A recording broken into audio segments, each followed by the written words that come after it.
كثيرا طيبا مباركا فيه كما يحب ربنا ويرضى. أشهد أن لا إله إلا الله وحده لا شريك له وأشهد أن محمدا عبده ورسوله والصلاة والسلام على رسول الله وعلى آله وأصحابه ومن تبعهم بإحسان إلى يوم الدين. أما بعد، يا أيها الذين آمنوا اتقوا الله حق تقاته ولا تموتن إلا وأنتم مسلمون. Kaum muslimin, para jamaah, para penuntut ilmu yang dimuliakan Allah Subhanahu wa taala.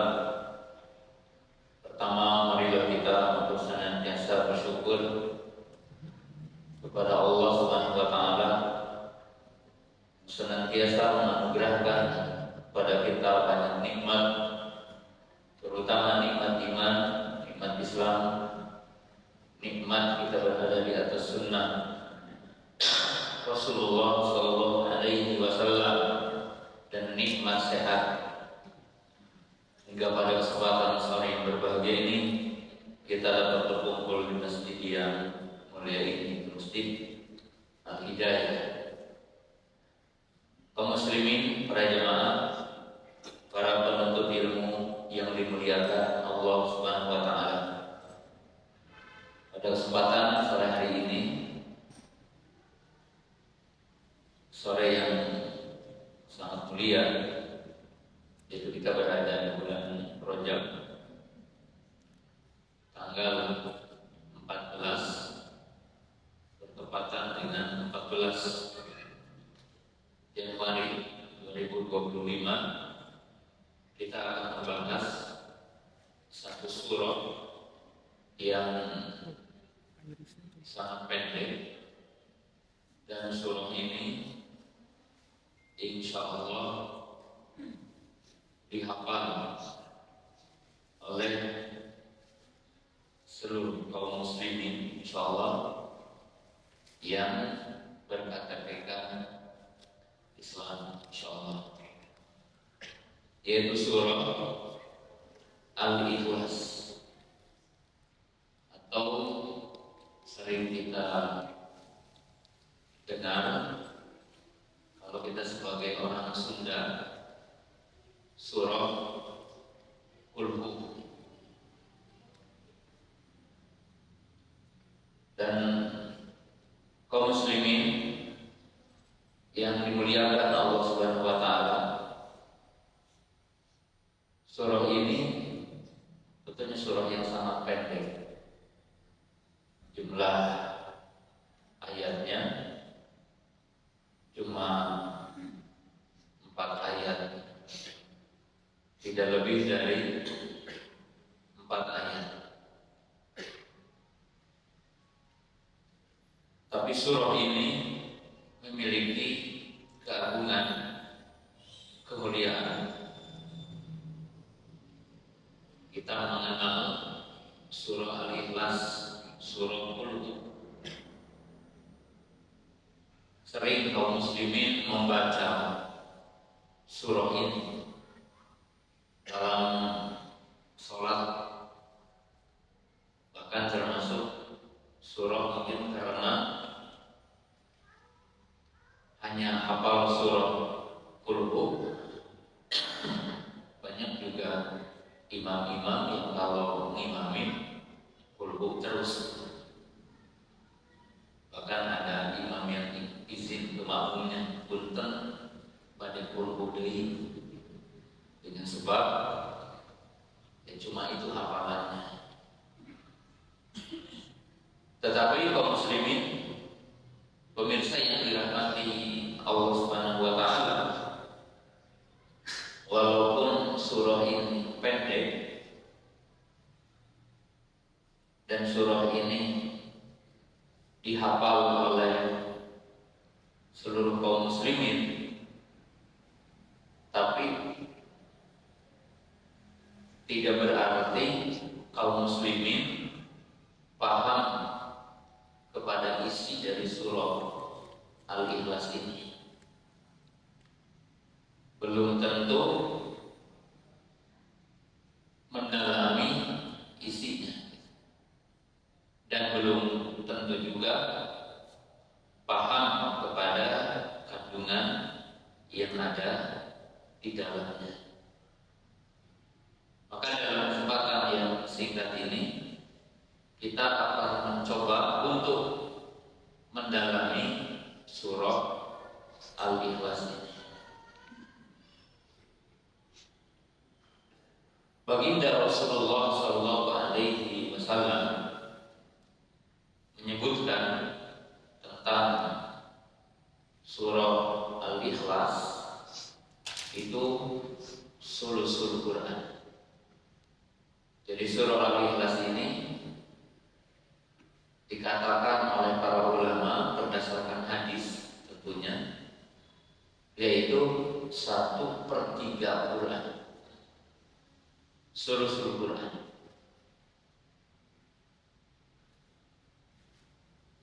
Hal itu berdasarkan hadis yang sahih yang diriwayatkan oleh Imam Muslim dari sahabat Abu Darda radhiyallahu ta'ala anhu, anna Nabi sallallahu alaihi wasallam ayajizu ahadukum an yaqra'a fi lailatin sulusal Qur'an faqalu kaifa yaqra'u sulusal Qur'an qala Nabi sallallahu alaihi wasallam qul huwallahu ahad ta'dilu sulusal Qur'an. Jadi satu ketika Nabi Shallallahu Alaihi Wasallam bersabda dengan para sahabat, ya, para sahabat dengan bersalam duduk-duduk komunikasi ilmu. Jadi Nabi SAW menyampaikan ilmu tidak selalu dalam bentuk mau'idhah, ceramah.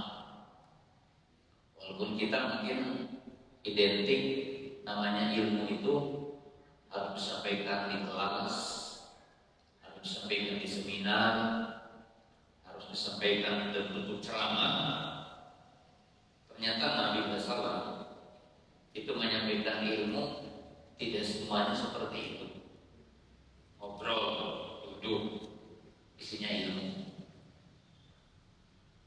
Beliau bertanya kepada para sahabat, apakah salah seorang di antara kamu merasa tidak mampu di waktu malam baca 1/3 Quran?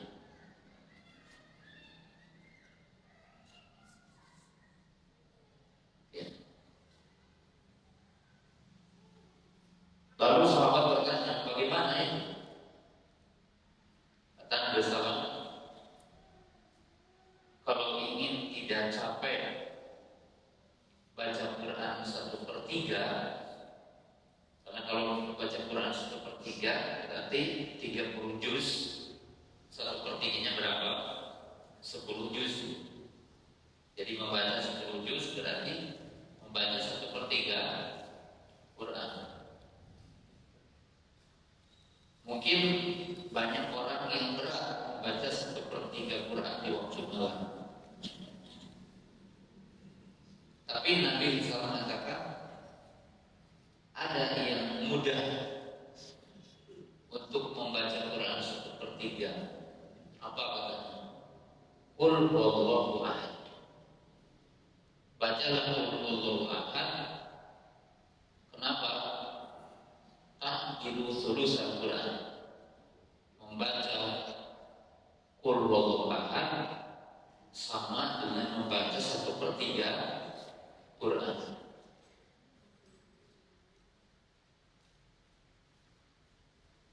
Kemudian satu ketika Nabi SAW menyampaikan dalam riwayat lain, yaitu dalam hadis Abu Hurairah, dan hadis ini diriwayatkan oleh Imam Muslim. Jadi hadisnya diriwayatkan oleh Imam Muslim masih. Tadi dari hadis Abu Darda radhiyallahu ta'ala qala Rasulullah sallallahu alaihi wasallam uhsyudu fa inni sa'aqru alaikum sulusal Qur'an fa hasyada man hasyada summa kharaja Nabi sallallahu fa qara'a qul huwallahu ahad summa dakhala. Nabi sallallahu bersabda, ayo ngumpul. Jadi para sahabat disuruh ngumpul.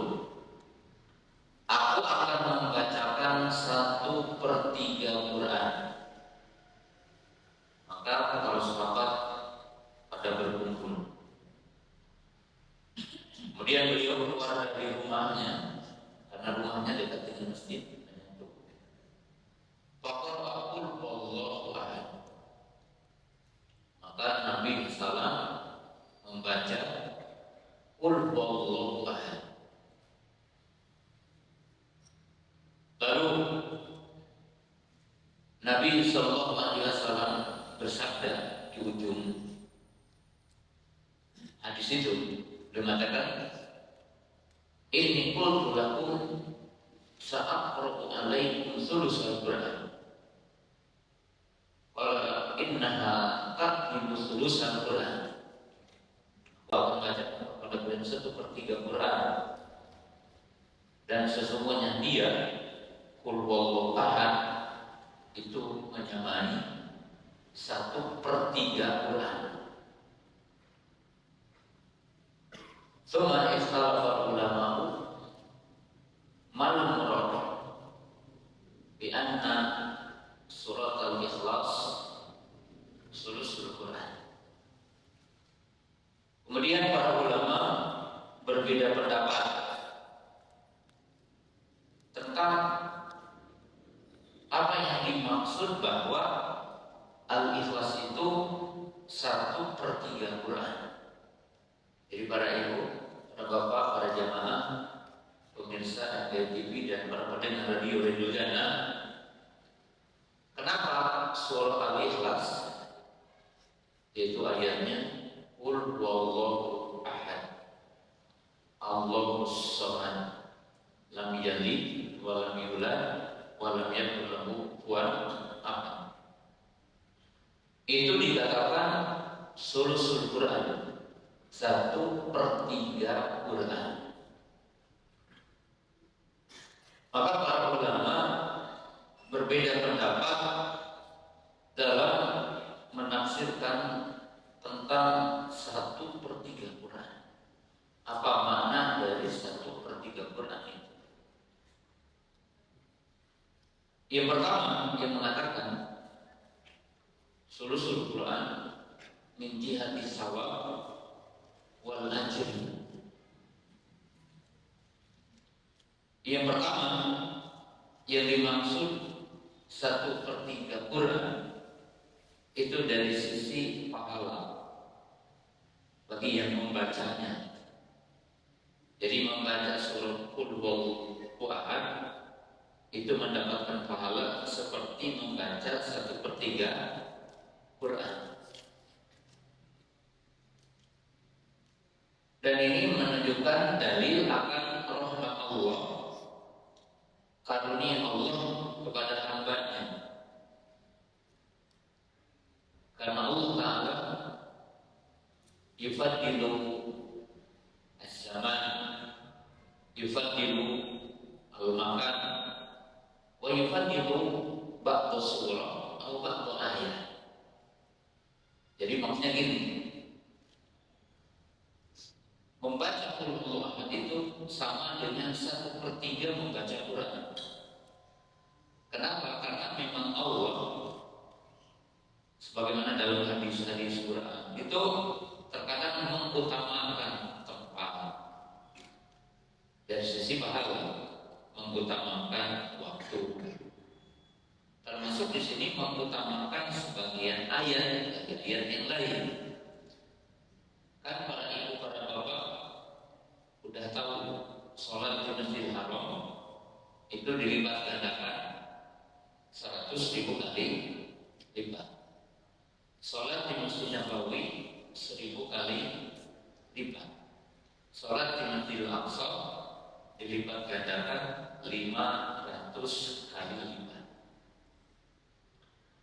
Berarti sholat kita di Al-Hidayah dengan sholat yang sama, dengan khusyuk yang sama, dengan tata cara yang sama, pahalanya beda dengan sholat di Masjidil Haram. Karena Allah Maha berkuasa, Maha berkehendak untuk membedakan pahalanya. Demikian juga Allah membedakan amal di waktu-waktu, zaman berkaitan dengan waktu. Contohnya malam Lailatul Qadar. Lailatul Qadri khairun min alfi syahr. Artinya ibadah sholat di malam Lailatul Qadar itu dilipat gandakan 1000 bulan. Ya. Kemudian amal di 10 awal bulan Dzulhijjah punya keutamaan. Kenapa? Karena Nabi SAW mengatakan, "Ma min ayyamin al-amalu sholihu ahabbu ilallah min hadhil ayyam." Ini ayyamul asyar. Tidak ada hari-hari yang amal lebih utama di sisi Allah dari hari-hari ini, itu 10 awal dari bulan Dzulhijjah. Nah, demikian juga Allah mengutamakan surah Al-Ikhlas dibandingkan dengan surah yang lainnya. Itu atas karunia Allah kepada hambanya. Jadi artinya di sini ditinjau dari pahalanya. Yang kedua, para ulama mengatakan seluruh Quran min haitsu mata bermanakku hadis surah, min haitsu mata bermanakku hadis surah. Sisi yang kedua, bahwa Al-Ikhlas dikatakan 1/3 Quran dari sisi isi kandungannya. Makanya di sini kita akan mengungkap isinya apa sih itu sampai dikatakan 1/3 Quran. Yaitu dari sisi isi kandungan surah Al-Ikhlas. Para ulama mengatakan, dan kalau saya pernah juga menyampaikan di sini, isi Quran yang 30 juz, 114 surah, dan surah ini surah ke-112. Jadi surah ke-112 dalam Quran. Dikatakan Quran itu isinya 3. Jadi global isi Quran ada 3 bahasan besar isi Al-Quran. Yang pertama, isi Quran itu berupa al-khabar. Isi Quran itu berita. Nanti dijelaskan. Kedua, isi Quran itu awamir wa nawahi. Isi Quran itu perintah, larangan. Yang ketiga, isi Quran itu adalah al-minan, al-jaza, was-sawab. Isi Quran yang ketiga itu berupa penjelasan hari kebangkitan, balasan, amal. Itu isi Quran. Awamir wa nawahi, mi'at, jaza, sawab, dan khabar. Perhatikan. Khabar, berita yang ada dalam Quran. Global berita dalam Quran itu ada 3. Jadi isi berita Quran itu 3. Yang pertama, al-khabar anillah, berita tentang Allah. Menyebutkan apa? Asmaullah, sifatullah, uluhiyatullah, rububiyatullah. Isi Quran itu berkaitan dengan apa? Berita tentang Allah. Jadi kalau para ibu, para bapak, kaum muslimin ingin kenal dengan Allah, bukan dengan akal, bukan dengan filsafat, ya, bukan dengan akal, bukan dengan filsafat. Tapi kalau kita ingin mengenal Allah, maka pelajari Quran.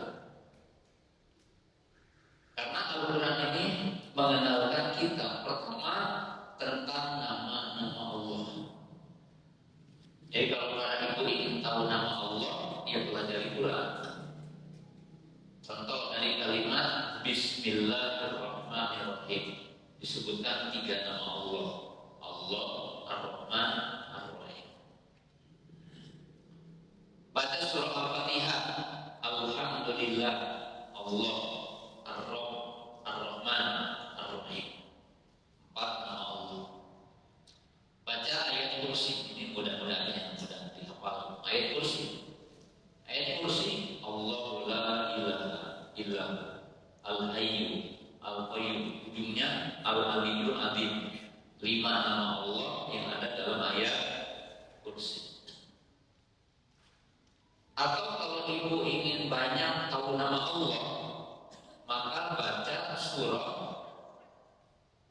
Al-Hasyr, ya, ayat 22 sampai 24. Maka di situ disebutkan 13 atau 14 nama Allah. Jadi ada 14 nama Allah yang ada dalam surah. Atau baca 3 surah terakhir, ya, Al-Ikhlas, Mu'awwidhatain, yaitu Qul a'udzu birabbil falaq, Qul a'udzu birabbin nas. Jadi isi Quran itu salah satunya menceritakan nama-nama Allah. Kemudian menyebutkan sifat-sifat Allah. Ya, setiap nama mengandung sifat. Itu berita yang pertama. Isi Quran itu berkaitan dengan Allah, nama sifatnya. Kemudian menjelaskan tentang rububiyah Allah. Allah sebagai Al-Khaliq, Al-Malik, Al-Mudabbir, Al-Mudabbir. Allah pencipta, Allah pemilik, Allah pengatur. Ya, dalam surah Al-Fatihah, Alhamdulillahi Rabbil Alamin Ar-Rahmanir Rahim Maliki Yaumiddin. Kemudian berita kepada kita bahwa Allah itu Al-Makhluk yang berhak disembah. Seperti tadi, Allahu la ilaha illahu. Dan itu berita tetapi mengandung makna amr. Berita bahwa Allah itu satu-satunya berhak disembah. Berarti memerintahkan ibadah hanya kepada Allah. Allahu la ilaha illahu al-hayyul qayyum. Dan ayat semacam ini banyak. Kemudian yang kedua, isi berita Quran itu berupa cerita al-umam as-sabiqah, yaitu cerita masa lalu, cerita Nabi Adam, cerita Nabi Nuh, cerita para nabi, cerita orang-orang soleh terdahulu, cerita orang-orang yang durhaka terdahulu, kisah Firaun, kisah Namrud, kisah Haman, kisah kaum Nabi Nuh yang durhaka.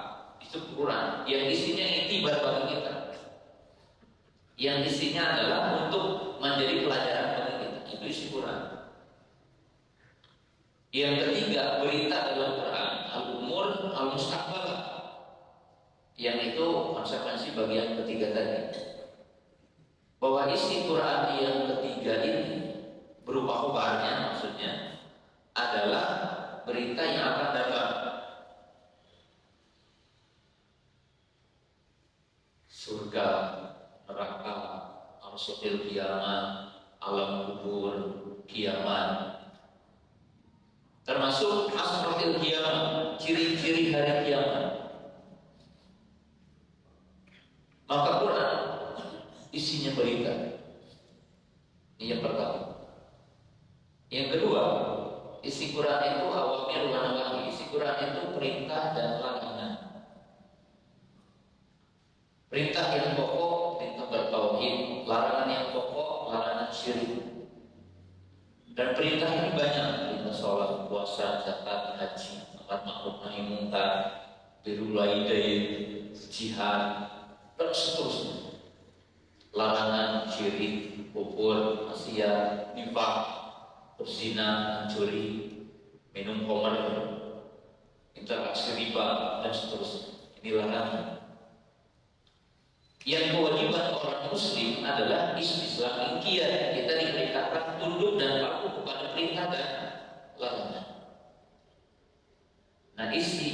ketiga Quran itu berupa al-jaza, as-sawab, al-mi'an, yaitu berita penjelasan tentang balasan.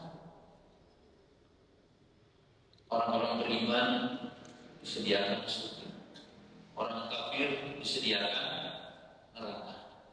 Maka dikatakan lintas lil kafirin, disediakan bagi orang yang kafir, yaitu apa? Neraka. Kita bahas bagiannya itu.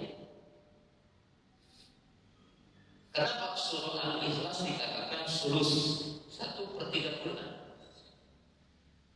Karena berbicara bagian penting dari isi Quran, yaitu berita tentang Allah,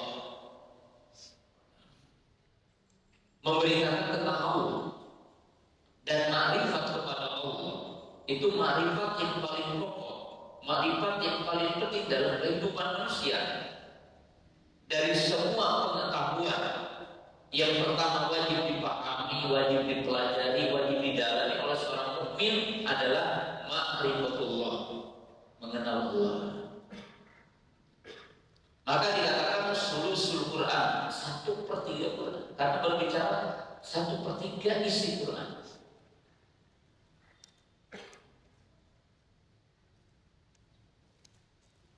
Asbabun nuzul, turunnya surah Al-Ikhlas. Jadi sebab-sebab turunnya surah Al-Ikhlas. Sebab-sebab turunnya surah Al-Ikhlas disebutkan dalam hadis yang diriwayatkan oleh Imam Tirmidzi dari sahabat Ubay bin Ka'ab. Itu karena orang-orang musyrik datang kepada Nabi Sallallahu Alaihi Wasallam bertanya tentang nasab Allah, karena mereka musyrik tidak kenal hakikat Allah. Dan yang kedua disebutkan dari hadis Abdullah bin Abbas dan riwayat Imam Baihaqi, ada orang-orang Yahudi datang kepada Nabi SAW bertanya tentang Allah. Dan orang-orang Yahudi, orang-orang Nasrani mengatakan Uzair wallah. Orang Nasrani mengatakan Isa wallah. Orang-orang Yahudi mengatakan Uzair ibnullah. Orang-orang Nasrani mengatakan Isa ibnullah. Mereka mengatakan Allah salisu salasa, Allah itu 3. Maka Ubay bin Ka'ab meriwayatkan anna musyrikina, musyrikin Quraisy, qalu ya Rasulullah insib lana rabbah fantadhur wahyi. Kata Ubay bin Ka'ab, ini sebab turunnya supaya kita punya pemahaman yang lebih dalam dengan ayat ini. Orang-orang Quraisy datang kepada Nabi SAW, sebutkan kepada kami nasab Rabbun. Fantadhur wahya, maka Nabi SAW itu menunggu wahyu, menunjukkan ibu-ibu, bapak-bapak yang dimuliakan Allah Ta'ala. Nabi saja ketika akan mensifati Allah menunggu wahyu, apa mungkin kita bercerita tentang Allah pakai apa? Maka Nabi SAW menunggu wahyu. Fa'anzalallahu hadhil ayah, hadhil surah. Maka Allah menurunkan surah itu. Karena diperintahkan oleh Allah untuk menjawab kepada pertanyaan orang musyrik. Katakan oleh wahai Muhammad, Allahu ahad, Allahu somad, lam yalid wa lam yulad wa lam yakul lahu kufuwan ahad. Nanti kita jelaskan maknanya. Kedua disebutkan dalam hadis Abdullah bin Abbas, an Yahuda atau Nabi sallallahu alaihi wasallam, faqalu siblana ya Rasulullah, siblana rabbak, alladzi ta'bud, sebutkan kepada kami sifat Allah yang engkau sembah. Karena orang Yahudi mengatakan Uzair wallah, Uzair ibnullah, Uzair anak Allah, Uzair adalah Allah. Karena mereka mengatakan salah. Maka Nabi SAW menunggu wahyu. Fa'anzalahu hadhihi surah. Maka Allah menurunkan surah ini. Itu surah apa? Qul huwallahu ahad. Jadi ini apa? Sebab turunnya surah ini, di mana orang-orang musyrik Quraisy, di mana orang-orang Yahudi bertanya tentang Allah kepada siapa? Kepada baginda Nabi Sallallahu Alaihi Wasallam. Ya, ini tentang surah yang agung. Kemudian sebelum kita menjelaskan tafsirnya di bagian ujung pembahasan kita, surah Al-Ikhlas ini itu memang surah yang agung, surah yang mulia, surah yang agung, surah yang mulia. Apa yang merupakan keagungan surah Al-Ikhlas? Tadi dikatakan sulusul Quran, 1/3 Quran, bahwa yang membacanya sama dengan membaca 1/3 Quran. Karena Allah Maha Berkuasa, Maha berkehendak untuk mengutamakan satu ayat satu surah dengan yang lainnya. Jadi membaca surah Al-Ikhlas sama membaca 1/3 Quran. Yang kedua, disebutkan dalam hadis, dalam satu peperangan safar dengan para sahabat. Jadi Nabi SAW safar dengan sahabat. Tiba-tiba ada sahabat yang sholat yukarriru surat Al-Ikhlas fi kulli raka'ah. Jadi ada sahabat yang sholat mengimami sahabat yang lain dalam setiap rakaatnya membaca Qul huwallahu ahad. Tapi bukan kayak kita, karena tidak hafal Qul hudai, bukan itu sebabnya. Sahabat tersebut mengulangi surah Qul huwallahu ahad. Jadi berkali-kali membaca Qul huwallahu ahad. Dan disebutkan dalam dua riwayat. Satu riwayat yang mengatakan sahabat itu mengulangi Qul huwallahu ahad dalam setiap rakaatnya. Dalam riwayat yang lain, qara'a ayat atau qara'a surah thumma yakhtimu bi suratil Ikhlas. Jadi disebutkan seolah ada dua riwayat. Satu mengatakan rakaat pertama Al-Ikhlas, rakaat kedua Al-Ikhlas. Berarti dalam satu sholat, satu surah diulangi. Yang kedua, diriwayatkan bahwa orang ini membaca surah, umpamanya Wadduha. Setelah itu disatukan lagi Qul huwallahu ahad. Jadi dalam satu rakaat dua surah, membaca lagi Qul huwallahu ahad. Maka disampaikanlah oleh sahabat yang merupakan makmum dari sahabat tersebut kepada baginda Nabi SAW. Apakah dibenarkan bacaan seperti ini, mengulangi surah dalam satu rakaat dengan surah yang sama? Apakah dibenarkan membaca satu rakaat dengan dua surah? Maka Nabi SAW berkata, tanyakan kepada dia terlebih dahulu apa yang menyebabkan dia melakukan itu. Jadi Nabi SAW tidak mengeluarkan hukum terlebih dahulu, tapi mencari tahu kenapa sahabat itu mengulangi bacaan surah. Maka ditanyakan kepada orang tersebut yang menunjukkan keagungnya surah Al-Ikhlas. Qala fa inna fiha sifatur rahmah. Maka sahabat itu mengatakan karena di dalamnya terdapat sifat rahman, sifat Allah. Maka termasuk yang paling agung. Dan aku mencintainya.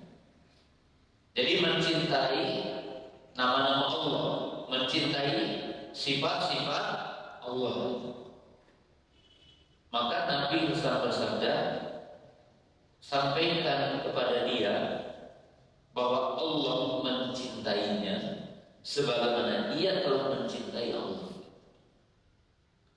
Maka dibuatlah kesimpulan oleh para ulama bahwa mencintai nama-nama Allah, mencintai sifat-sifat Allah itu salah satu sebab akan mendapatkan cinta Allah. Dan otomatis sebab-sebab akan masuk surga. Karena orang yang dicintai Allah akan menjadi penghuni surga. Kalau sisi ilmu fikih dari hadis yang tadi, boleh kita membaca 2 rakaat dengan satu surah yang sama. Nah, terutama mungkin kalau kita tidak banyak yang dihafal. Rakaat pertama baca wadduha, rakaat kedua wadduha lagi, tidak mengapa. Demikian juga boleh dalam satu rakaat membaca 2 surah. Jadi membaca 2 surah. Jadi di setiap rakaat pokoknya baca wadduha, baca Al-Nasr, 1 rakaat boleh, tidak mengapa. Diambil dari kisah yang tadi. Nah, itu salah satu keutamaan dari surah Al-Ikhlas. Kemudian yang ketiga, membaca surah Al-Ikhlas itu salah satu sebab akan mendapatkan penjagaan Allah. Dalam Sahih Bukhari itu disebutkan bahwa tidak seseorang itu tidur, artinya dia membalikkan badannya, kemudian dia membukakan tangannya, kemudian dia membaca Qul huwallahu ahad, Qul a'udzu birabbil falaq, Qul a'udzu birabbin nas. Salah sama rotin 3 kali. Kemudian dia mengusapkan kepada badannya apa yang dia mampu, maka dijamin untuk tidak disentuh syaitan malam itu. Jadi 3 surah dari akhir surah Quran itu termasuk himayah, untuk menjaga. Jadi untuk apa? Untuk menjaga agar kita mendapatkan penjagaan Allah Subhanahu wa ta'ala. Jadi dianjurkan bagi setiap muslim untuk membaca 3 surah ini sebelum tidur. Ya. Dan ini tentunya dilalaikan oleh kita. Ayat kursi sebelum tidur. Ya. Dan termasuk penjagaan kepada anak, doa sebelum berjima. Jadi doa sebelum berjima, yaitu Bismillah, Allahumma jannibna syaitan wa jannibi syaitan fima razaqtana. Itu disebutkan dalam hadis Bukhari, seandainya Allah menganugerahkan kepada orang itu anak, maka Allah akan menjaganya dari sentuhan iblis laknatullah. Jadi ini salah satu keutamaan Qul huwallahu ahad. Bahkan disebutkan dalam hadis yang lain, dan ini dihasankan, Di antara keutamaan ya surah Al-Ikhlas ini, bahwa barang siapa yang membacanya, maka itu akan dibukakan atau dibangunkan baginya adalah rumah di surga. Ya, jadi akan dibangunkan baginya adalah rumah di surga. Yang disebutkan dalam hadis ya, Mu'adz Anas bahwa Nabi SAW mengatakan, man qara'a qul huwallahu asyra marratin banallahu lahu baitan fil jannah. Jadi barang siapa yang membaca qul huwallahu 10 kali, maka Allah akan membangunkan baginya rumah di surga. Dan hadisnya disahihkan oleh Syalbani rahimahullah ta'ala. Jadi ini keutamaan, keagungan walaupun pendek. Kemudian Nabi SAW menganjurkan untuk membaca Qul huwallahu ahad dalam beberapa tempat, dan itu tempat-tempat yang sangat urgen. Jadi tempat-tempat dalam yang sangat urgen untuk membaca Qul huwallahu ahad.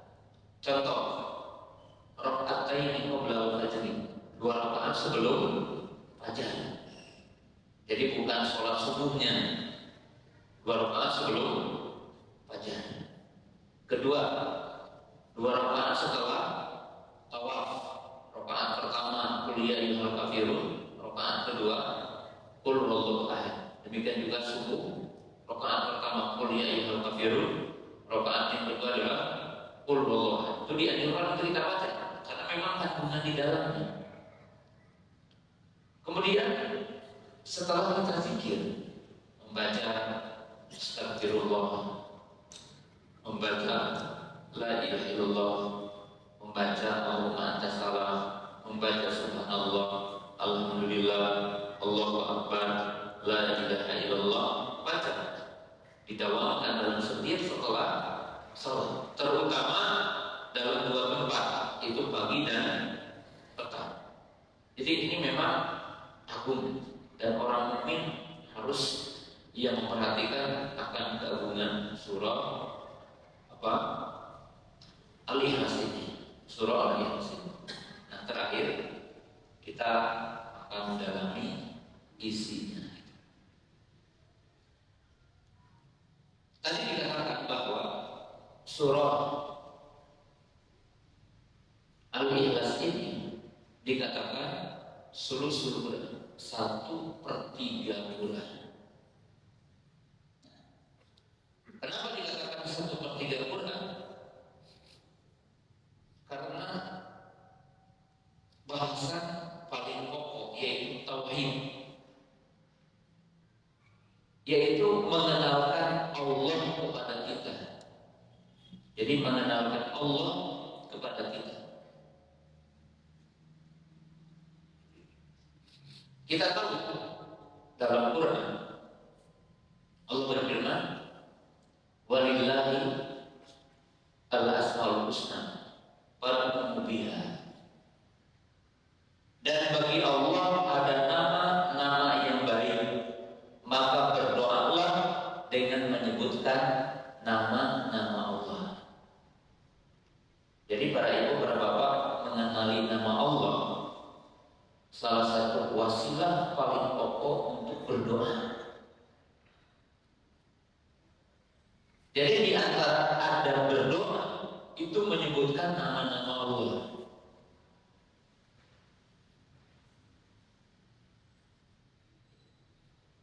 Dan Al-Quran memberi contoh bahwa doa itu setelah memuji Allah. Contoh surah Al-Baqarah. Karena surah Al-Baqarah kan dibagi 2. Qasamtu sholata nisfain, nisfun li wa nisfun li abdi. Surah Al-Fatihah dibagi 2, setengahnya bagiku kata Allah, dan setengahnya lagi bagi hamba-Mu. Yaitu ketika kita akan berdoa, ihdinas siratal mustaqim, ya Allah tunjukkan aku ke jalan yang lurus. Maka diajari Allah kita memuji dulu Allah. Alhamdulillahirabbil alamin. Ar-Rahmanir Rahim. Maliki yaumiddin. Jadi dalam ayat ini Allah mengajari kita agar kita memuji Allah sebelum berdoa. Ihdinas siratal mustaqim. Maka Allah berfirman dalam surah Al-A'raf, walillahi asmaul husna fad'uhu biha. Dan bagi Allah ada nama-nama yang baik, maka berdoalah dengan menyebutkan namanya. Maka nama Allah untuk kita berdoa bukan sekedar kita menghafal. Ya menghafalnya kita wajib menghafal tentunya, karena kalau tidak hafal tidak bisa kita berdoa tahu nama Allah. Ada berdoa mendahulukan nama Allah, ya. Ada dalam berdoa salah satunya ketika menyebutkan nama Allah harus kudu munasabah, relevan. Dan kita tentunya merenungi, memahami maknanya. Contoh doa yang mudah, Ya Rahman irhamni, Ya Ghafur ighfirli, Ya Razik urzuqni. Maka orang yang berdoa dengan bertawasul dengan namanya dan memahami maknanya, nilai khusyuknya akan berbeda, nilai roja pengharapannya akan berbeda.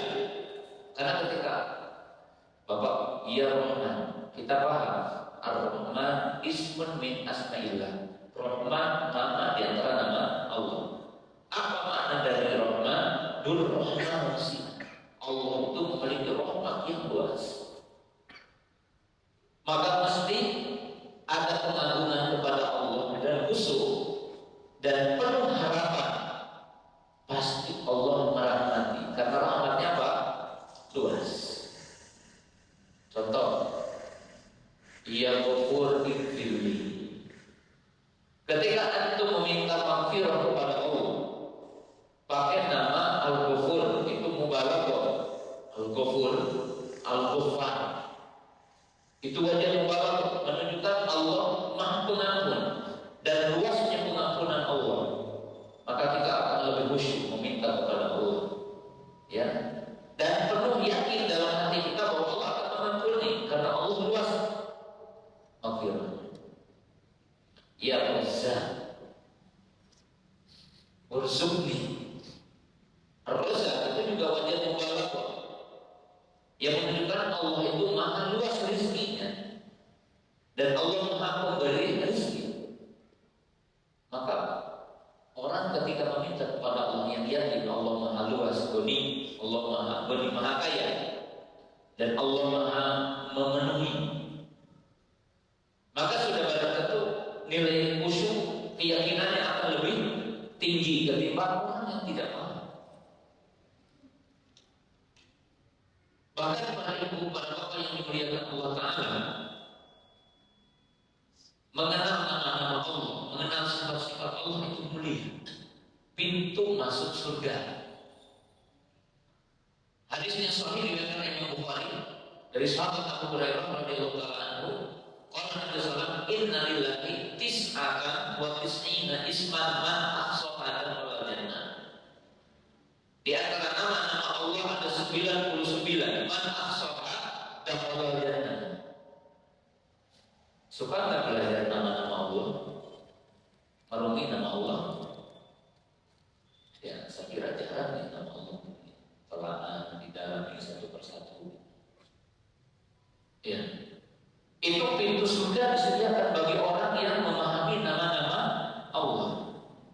Nah, dalam ayat ini, surah ini, Allah memperkenalkan kepada kita dua sisi. Jadi surah ini ada dua bagian. Yang pertama, Allah menetapkan sifat sempurna baginya. Jadi Allah maha sempurna sifat-sifatnya. yaitu dua ayat sebelumnya. Qul huwallahu ahad, Allahu shomad. Dua.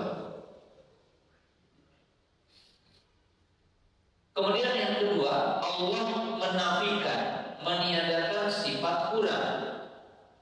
Jadi Allah menetapkan dua sifat sempurna dan menafikan dua sifat yang kurang. Lam yalid wa lam yulad wa lam yakun lahu kufuwan ahad. Itu sifat manfiyah, sifat yang dinafikan Allah. Sifat yang ditetapkan Allah di situ, walaupun gelombangnya dua, tapi memang tiga di situ. Jadi walaupun disebutkan dalam dua ayat, ya, tapi mengandung tiga. Allah Dzul Uluhiyah, al-Ma'lum, dan yang berhak disembah.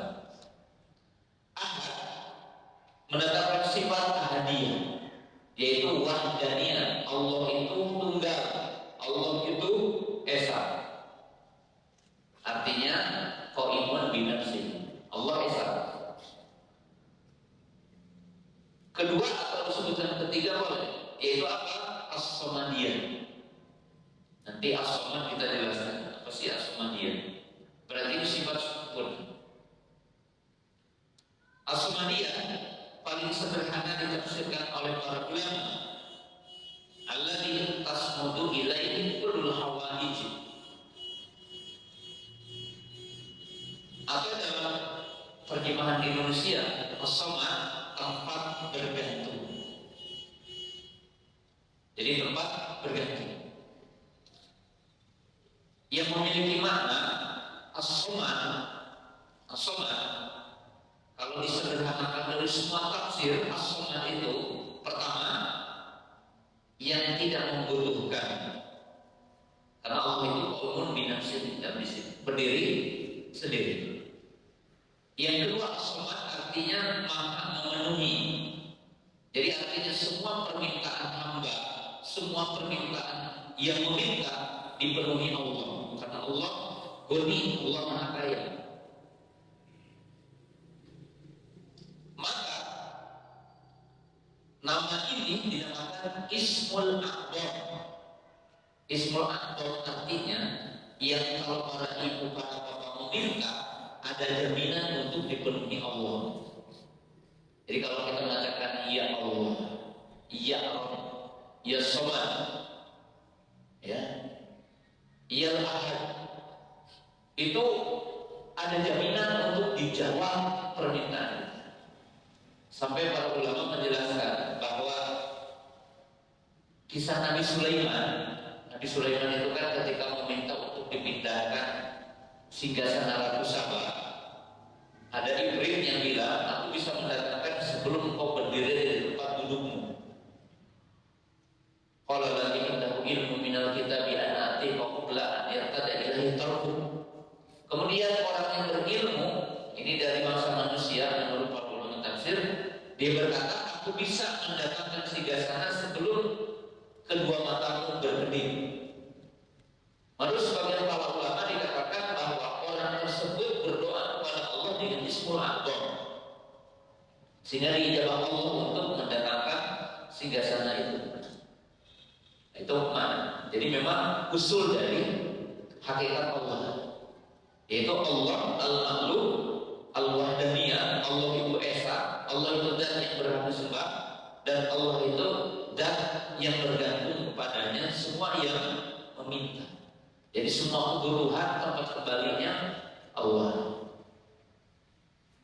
Maka ini diistilahkan dalam istilah ulama ahli sunnah sifat musbahah, sifat yang ditetapkan Allah bagi Allah, sifat sempurna. Kemudian Allah menafikan tiga sifat manfiyah di ayat ini. Jadi menafikan tiga sifat manfiyah, sifat yang tidak layak bagi Allah, sifat yang Apa nafi sifat yang kurang dan tidak layak bagi Allah? Apa? Yaitu lam yalid, berarti tidak punya anak dan cucu. Walam yulad, tidak punya ibu, tidak punya bapak. Diistilahkan nafil ubuwah, nafil bunuwah.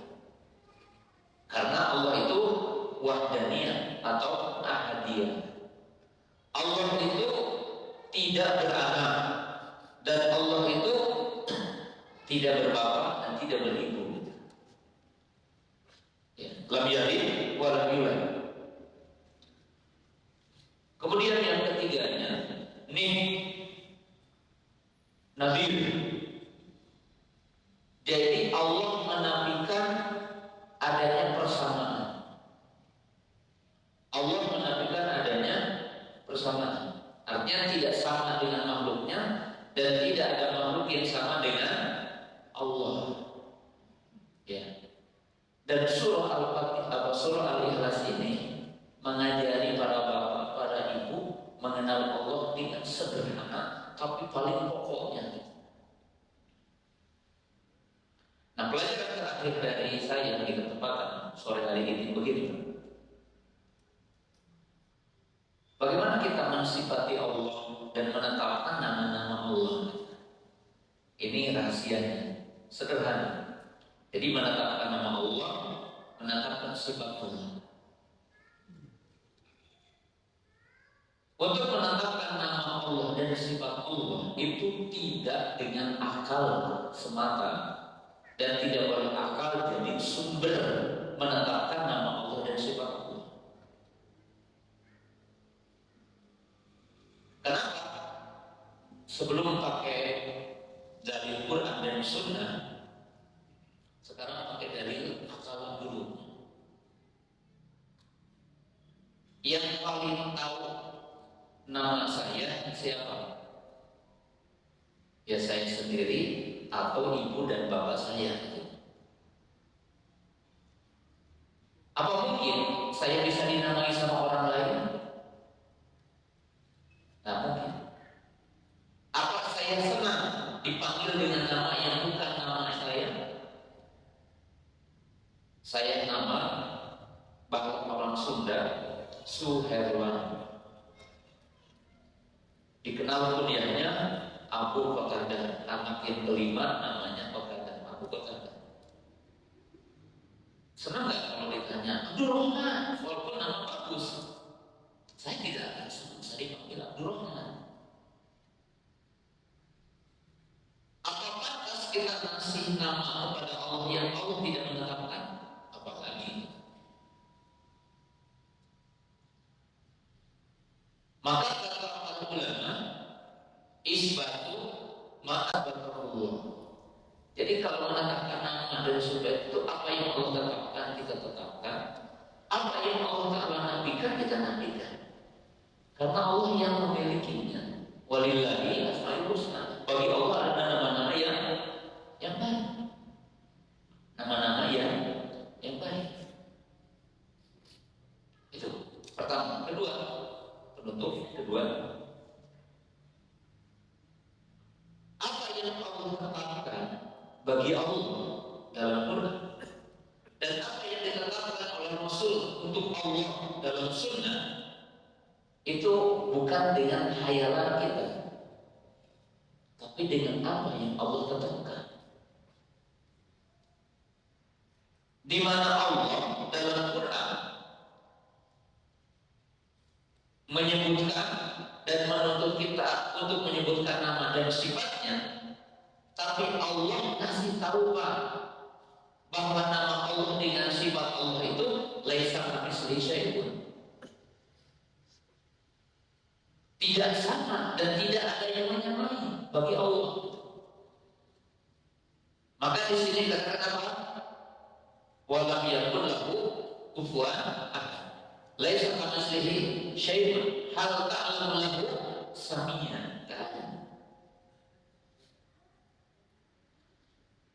Kasih contoh yang sederhana. Iman enggak kalau Allah itu ada? Iman. Apakah Tidak, laisa kamitslihi syai'un. Udah. Apakah Allah disifati dengan wajah? Iya. Wa yaqulu wajhu rabbika. Apa? Laisa kamitslihi. Bagi yang maksudnya sifatnya bagi Allah, laisa kamitslihi. Sama seperti kita mengatakan ada Allah. Apakah ada Allah kita berpikir ada wujud Allah seperti wujudnya manusia? Karena semua yang dinisbatkan kepada Allah, makna dengan dinisbatkan kepada manusia ada titik temu dari sisi awal makna. Contoh, wujud. Hari wujud cek apa? Oh, wujud pasti kudu aya wujudna itu deh. Wujudnya manusia. Kalau wujudnya Allah laisa kamitslihi syai'un, maka sama sifat wajah, sifatnya laisa kamitslihi syai'un. Sama, tidak ada perbedaan. Kita menetapkan ilmu Allah, menetapkan pendengaran Allah, Allah mendengar, Allah melihat. Sama, laisa kamitslihi syai'un. Tidak sama dengan makhluk, sama dengan yang lain. Maka apa? Quran itu mudah. Jangan mengikuti ahlul kalam, bakal liur. Jadi akan gila bahkan. Tapi kalau mengikuti Quran kan Allah menetapkan sifat-sifatnya, Allah mengatakan laisa kamitslihi syai'un. Bahkan kata Imam Ibnu Taimiyah, entong borok hayang apal tentang Allah. Hakikat kurang mau apal tentang surga di dunia kecuali nama. Ya, contohnya apa? Boba terang ke apel, terang ke anggur, terang disebutkan di Quran kan ayat anggur. Tapi anggur di surga lain di anggur di dunia. Karena anggur disebutkan di surga, cek Allah bin Abbas di dunia mana ukur nama, bukan hakikat di situ langsung, tapi namanya dikenal sama. Tapi hakikatnya apa? Berbeda. Nah, maka demikian juga surah Al-Ikhlas ini mengajari dengan sesederhana mungkin kita mengenal Allah. Demikianlah apa yang saya bisa sampaikan di kesempatan sore yang berbahagia ini dari hadis dari surah Al-Ikhlas pas 1 jam. Tadi memulai jam 4 10 menit, sekarang jam 4 lewat sama. Barangkali demikianlah apa yang kita bisa bahas di kesempatan sore yang berbahagia ini. Mudah-mudahan bermanfaat dan kita merenungkan, meneliti surah sependek ini, tapi memiliki makna yang sangat. Subhanallah wa bihamdika, asyhadu an la ilaha illa anta, astaghfiruka wa atubu ilaik. Assalamualaikum warahmatullahi wabarakatuh.